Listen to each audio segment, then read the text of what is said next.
Hi everyone, and welcome to Jane Talks Murder, where I'll be talking about and reviewing an episode of Poirot, Murder, She Wrote, Diagnosis Murder, or Jonathan Creek. Today, I'm looking at Diagnosis Murder, Baby Boom, or as I like to call it, that time pregnancy was no joke. We begin the episode at a baby class attended by Amanda, and this woman is way too peppy.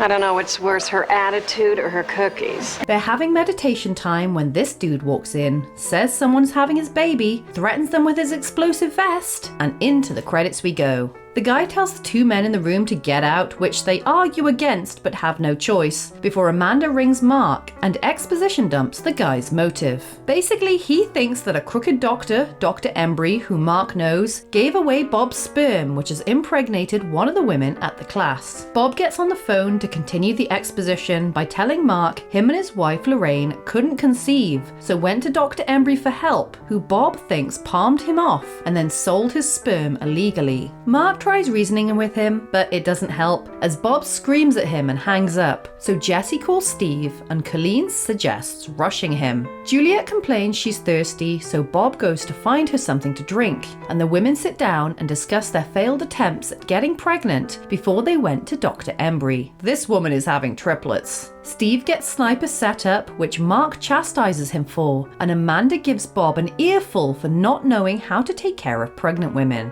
I don't like you.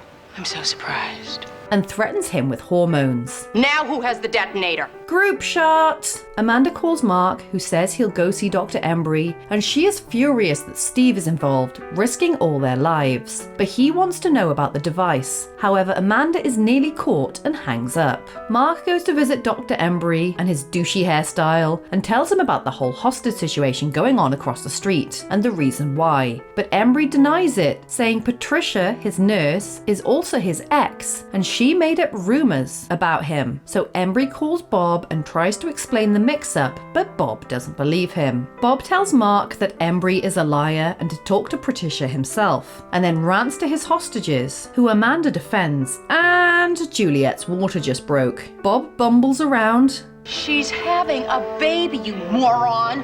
With all the stress you've created, it's a wonder they all aren't in labor. And Jesse goes to talk to this rabbit, who is Patricia, and brings her up to speed on the situation. And she swears that Embry is crooked, but the medical board fired her when she tried to prove it previously. Amanda ducks into the bathroom and calls Mark in a panic because she's not equipped to deliver a baby, and rattles off what the bomb looks like before hanging up, and then Bob's wife rocks up, seemingly over the whole thing, but does agree to talk to him. He tries to explain, but she calls him crazy, yells at him, and slams down the phone, which is not helpful. And he complains to the women, but shut up dude, it's time to deliver a baby. It's a girl. Amanda asks for Bob to let the new mum and baby go, which he agrees to, but hold up, Colleen is going into labour, while Jesse delivers Embry's clinic report, which Mark glances at and declares that the bunny is correct. They show the report to Juliet, who calls bullshit on her apparent signature, so Mark gets hold of Embry, who admits to selling sperm before his brakes fail, and he scream crashes through a fence. Mark says not to let Bob know Embry is dead, while Steve checks the security footage where Bugs Bunny cut his brake line, but Patricia swears it wasn't her and says everyone had access to the spare costume. Amanda rings Mark, panicking that 3 babies are on the way, but she gets caught, which legit made me jump.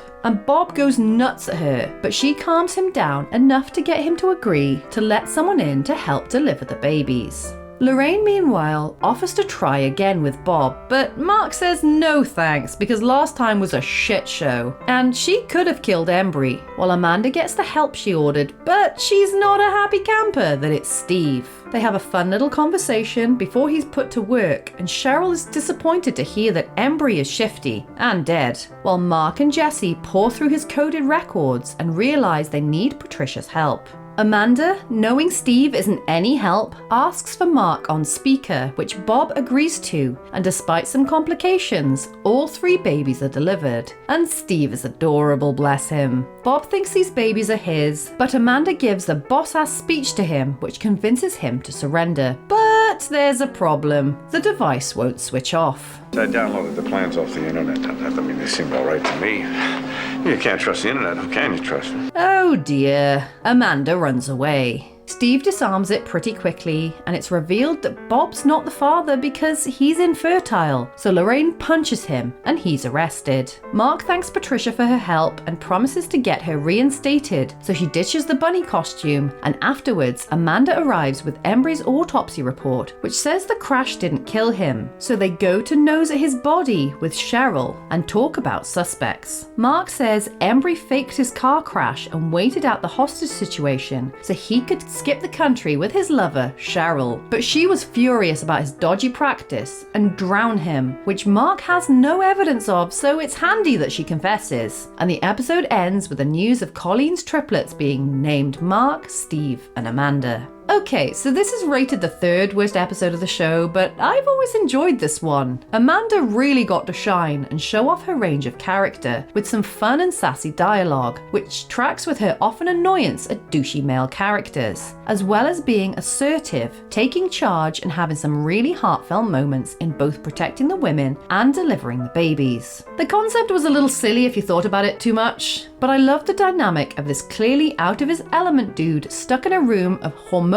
pregnant women, which he brought on himself, which led to some really fun dialogue and moments. Yes, obviously nothing was going to happen to the women or the babies, but Bob's actor, Sam McMurray, was genuinely scary in places, and I was tense every time Amanda was on the phone in the bathroom. I knew she was going to get caught at some point, but it still jump scared the hell out of me when it happened. Steve was adorable as always, but more so here because he really cared, and honestly I feel like he would make a great dad. Bumbling but well-meaning, you know, if all his girlfriends weren't psychos. I know it's in the title, but this episode didn't need the murder in it. The story worked on its own merit, and Embry didn't need to die. It would have been better if he'd lived, and instead there'd be more of an investigation with back and forth with Patricia and talking to the medical board trying to work out if Embry had really done what Bob was saying. Instead, we ended up with a murder with no impact by a killer with no real motive outside of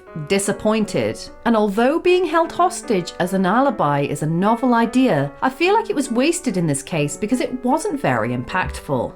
We had a lot of babies, but thankfully only one victim, Adam Embry, who was drowned in a bathtub after faking his own death by our killer, Cheryl Winter, who was mad about her lover's dodgy practice. So there you have it. That was Baby Boom. Let me know your thoughts in the comments below, or come say hi on social media. If you enjoyed this video, then please hit that like button, it really does mean a lot, or consider subscribing if you want to keep investigating with me. Alternatively, feel free to check out my other YouTube channels. Thank you so much for watching, I'll speak to you soon, and keep an eye out for clues.